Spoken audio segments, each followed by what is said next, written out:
Hello listener, তো এই পর্যায়ে আমরা স্ট্রিং অপারেটর সম্বন্ধে জানব। স্ট্রিং অপারেটর মূলত দু ধরনের।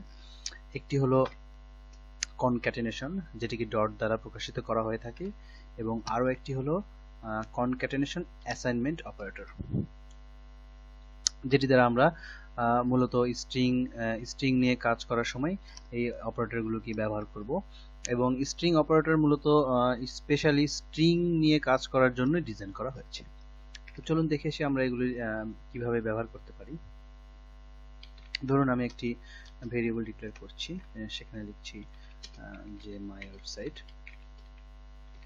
এবং আমি আরো একটি ভেরিয়েবল ডিক্লেয়ার করলাম যেখানে আমি আরো একটি স্ট্রিং অ্যাসাইন করছি।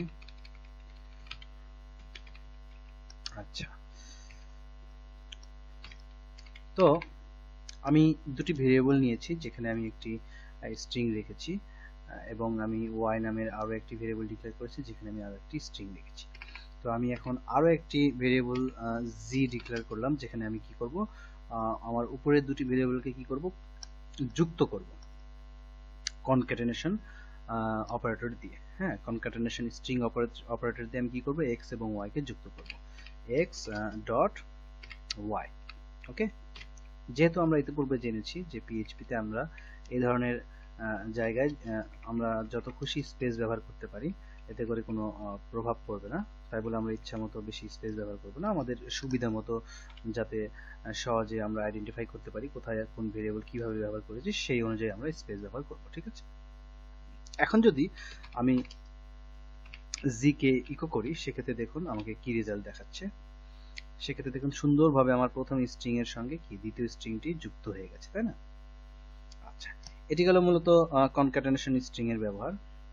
দেন আমরা আরো একটি অপারেটর দেখব, সেটি হচ্ছে কনক্যাটেনেশন অ্যাসাইনমেন্ট অপারেটর। অর্থাৎ ধরুন আমি এখানে বলে দিলাম যে x equal concatenation assignment operator দিয়ে আমি বলে দিলাম y। এবং এখন যদি আমি এটাকে ইকো করি, দেখুন আমি যদি এবার x কে ইকো করি, আমি যদি এখানে ভ্যালুটা একটু চেঞ্জ করে দিই, আমি যদি এখানে আরেকটি ওয়ার্ড যুক্ত করে দিই, আমি যদি এখানে রিলোড করি, দেখুন সুন্দরভাবে যুক্ত হয়ে গেছে। ঠিক আছে, তো এইভাবে আমরা কি করতে পারি, কনক্যাটেনেশন অ্যাসাইনমেন্ট অপারেটর দিয়ে আমি x এর ভেতরে এগেইন আমি কি করতে পারছি, x কে কনক্যাট করতে পারছি y এর সাথে। ঠিক আছে, কনক্যাট করে আমি কি x কে আপডেট করলাম। অর্থাৎ এই লাইনটা ঠিক এরকম কাজ করছে। এখানে আমি বলে দিচ্ছি $x equal $x dot $y। ঠিক আছে, অর্থাৎ x এর সঙ্গে y টা কি হচ্ছে, অ্যাপেন্ড হচ্ছে। আমার x এর যে ভ্যালু রয়েছে তার সঙ্গে y এর ভ্যালুটা অ্যাপেন্ড হয়ে আবারও x এর ভেতরে অ্যাসাইন হচ্ছে, যার কারণে আমি এই ধরনের রিটার্ন পাচ্ছি। ঠিক আছে, তো এটি ছিল মূলত স্ট্রিং অপারেটর এর ব্যবহার। তো পরবর্তী পর্বে দেখবো আমরা কিভাবে অ্যারে অপারেটর নিয়ে কাজ করব। ঠিক আছে।